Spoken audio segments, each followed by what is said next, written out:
Seorang pria miskin dan seorang wanita kaya terdampar di pulau terpencil. Pria itu baru saja tiba di pulau itu, langsung menamparnya. Dia tidak hanya tidak marah, tetapi juga mencuci dan memasak makanan untuknya. Dia menerima menjadi pembantunya, karena dia tahu itu di pulau terpencil ini. Pria ini adalah satu-satunya harapannya untuk bertahan hidup. Namanya adalah Amber. Sebelum terdampar di pulau terpencil ini, dia adalah seorang wanita terkenal dan kaya. Sombong dan mengeluh sepanjang hari. Semua yang dia lihat bisa menjadi alasannya untuk marah. Bahkan suaminya pun tidak tahu bagaimana menyenangkannya untuk membuat senyum istrinya. Sang suami mengadakan pelayaran kapal pesiar. Padahal Amber tidak mau melihat raut wajah suaminya. Dia dengan enggan naik ke kapal. Tidak lama kemudian, dia mulai menyalahkan lagi. Dia memarahi anggota kru, Giuseppe, karena memberinya peralatan olahraga yang tidak bagus. Giuseppe adalah seorang nelayan sebelumnya. Karena bisnisnya tidak bagus, dia harus bekerja di sini sementara. Kepribadiannya sangat liberal, benar-benar berbeda dari yang Amber yang kasar. Dua pertemuan pertama seperti air dan api. Kemudian, mereka hidup bersama tetapi menimbulkan banyak masalah. Tapi sederhananya, Amber mendapatkan masalahnya sendiri. Dia membenci kekasaran Giuseppe. Kalau saja dia punya kesempatan, dia segera mulai mengejek dan menyindir. Setelah minum kopi yang dia buat, dia tidak mau minum lagi. Dia mengkritik ikan yang dia tangkap karena baunya. Keesokan harinya, dia pergi ke pasar untuk membeli ikan segar sendiri. Tapi koki itu tetap mengambil ikan Giuseppe yang dia tangkap untuk dimasak. Dia senang menikmati hidangan tanpa mengetahui apa-apa. Dia dengan senang hati mengatakan ini adalah ikan yang sangat segar. Amber hidup dalam kekayaan. Tidak pernah memperhatikan orang biasa. Merasa satu tingkat lebih tinggi dari yang lain. Giuseppe mengambil uangnya. Jadi dia harus patuh untuk membuatnya bahagia dan melayaninya dengan baik. Tapi pembalasannya datang sangat cepat. Suatu hari, Amber bersikeras untuk pergi ke laut. Tapi kayak mogok di tengah jalan. Dia memerintahkan Giuseppe untuk segera memperbaiki mesinnya. Tapi tidak berguna. Mereka mengapung di laut selama 1 malam. Keesokan harinya, sulit bagi mereka untuk menunggu kapal pesiar. Tapi karena berebut senjata sinyal, mereka secara tidak sengaja membuat lubang di sisi kayak. Cuaca di laut berubah tidak menentu. Di malam hari badai datang. Mereka berpegangan pada satu sisi kayak yang tidak rusak. Melewati malam yang sulit ini. Pagi berikutnya, mereka akhirnya melihat daratan. Harapan muncul.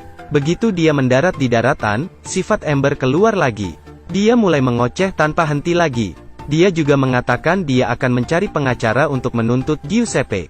Tapi di pulau terpencil ini, melakukan panggilan telepon itu tidak mungkin. Bahkan bayangan orang, tidak bisa mereka lihat. Dia berbicara terlalu banyak. Tapi pada dasarnya dia tidak memiliki pengalaman bertahan hidup. Dia lapar dan terluka. Sebaliknya, Giuseppe adalah seorang nelayan, jadi dia tidak panik. Menghabiskan sedikit waktu. Mengoreksi dirinya sendiri dengan sangat baik. Juga mudah baginya untuk menemukan makanan dan air untuk diminum. Dia merasa alami dan nyaman seperti di rumah. Amber ingin menggunakan uang sebagai ganti makanan dan air. Tapi di pulau terpencil, dia tidak bisa berbuat apa-apa dengan uang. Bahkan tidak ada tempat untuk menghabiskan uang. Jika dia ingin hidup, dia harus mematuhi perintah Giuseppe. Giuseppe ingin membiarkan Amber sedikit mengalami kesulitan.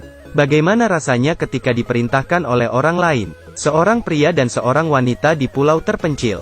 Dia mengandalkan kemampuannya sendiri untuk membangun hubungan bos pelayan dengannya. Dia tidak hanya ingin dia memanggilnya sebagai bosnya, dia juga ingin dia memasak dan mencuci pakaian untuknya. Sekarang, Amber dari seorang wanita yang dulunya sangat kaya dan sombong, bisa merasakan sakitnya diinjak-injak oleh orang lain. Menghadapi wanita yang pernah membuatnya menderita, Giuseppe juga tidak akan meratapinya. Tersinggung sedikit, dia segera memukulnya dengan tangan dan kakinya. Selain itu, Giuseppe juga menemukan sebuah ruangan kecil di pulau itu. Tapi dia tidak membiarkan Amber masuk. Dia bilang dia akan merusak reputasinya. Setelah makan, dia datang dengan permainan baru. Dia meminta Amber untuk menunjukkan padanya tarian panas.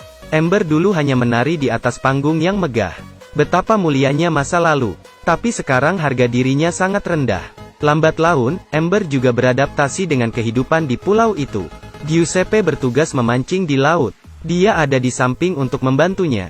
Hidupnya tidak memiliki rasa aman.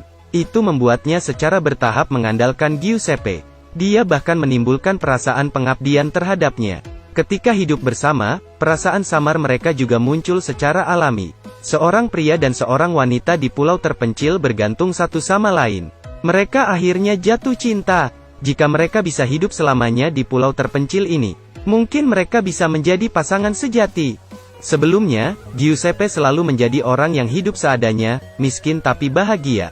Jika tidak ada waktu yang tidak diinginkan ini, dia sama sekali tidak memiliki kesempatan untuk mencintai wanita kaya ini. Meskipun Amber memiliki kekayaan jutawan, dia memiliki segalanya. Cara dia memandang hidup membuatnya tidak bahagia. Mereka menari di bawah sinar matahari sore, seperti pengantin baru yang sedang berbulan madu. Amber sudah terbiasa memanjakan diri, ketika menderita siksaan di pulau terpencil ini. Dia secara bertahap terbiasa dengan kehidupan di sini. Menyelam ke laut untuk menangkap gurita dan memasak makanan bukan lagi masalah. Dia juga semakin terbiasa melakukan segalanya.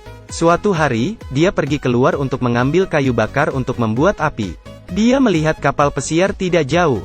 Dia tidak berteriak untuk meminta bantuan, tapi dia bersembunyi. Jelas, dia tidak ingin pergi dari sini. Hanya di tanah surga ini, dia tidak tergoda oleh kemewahan bejat di dunia luar. Hanya cinta di sini adalah cinta yang paling murni. Setelah keluar dari sini, dia tidak akan tahu bagaimana menghadapi sentimen ini. Nelayan dan wanita kaya itu tersesat di pulau terpencil.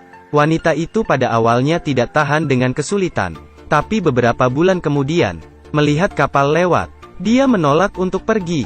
Malam itu, Amber tidak memberitahu Giuseppe tentang kapal yang dia lihat. Dia dengan sedih bertanya, jika meninggalkan tempat ini apakah dia akan tetap mencintainya? Giuseppe sama sekali tidak mengerti. Saat tidak bersama, wanita selalu sangat mencintai. Tapi ketika tinggal bersama, wanita sering berpikir curiga. Dia tidak menggunakan kata-kata manis, hanya dengan tangan hangat dan terbuka, dan memberitahu Amber jawabannya. Setelah tinggal di pulau ini selama lebih dari 1 bulan, ada kapal lain di dekatnya. Giuseppe ingin berteriak minta tolong, tapi Amber mencegahnya. Dia ingin bersembunyi bersamanya. Dia tidak ingin kembali dan menghadapi tantangan dunia luar. Dia hanya ingin melindungi cinta murni ini. Tapi Giuseppe juga ingin membuktikan itu. Apakah Amber seperti yang dia katakan? Apakah dia benar-benar mencintainya? Mereka adalah pasangan kaya. Mereka dengan cepat menyadari Amber, karena suaminya menghabiskan banyak uang untuk posting di koran mencarinya. Berapa lama dia hilang, berapa lama dia memposting di surat kabar.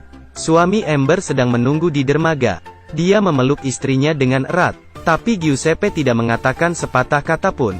Melewati mereka, dia tidak menerima uang bantuan.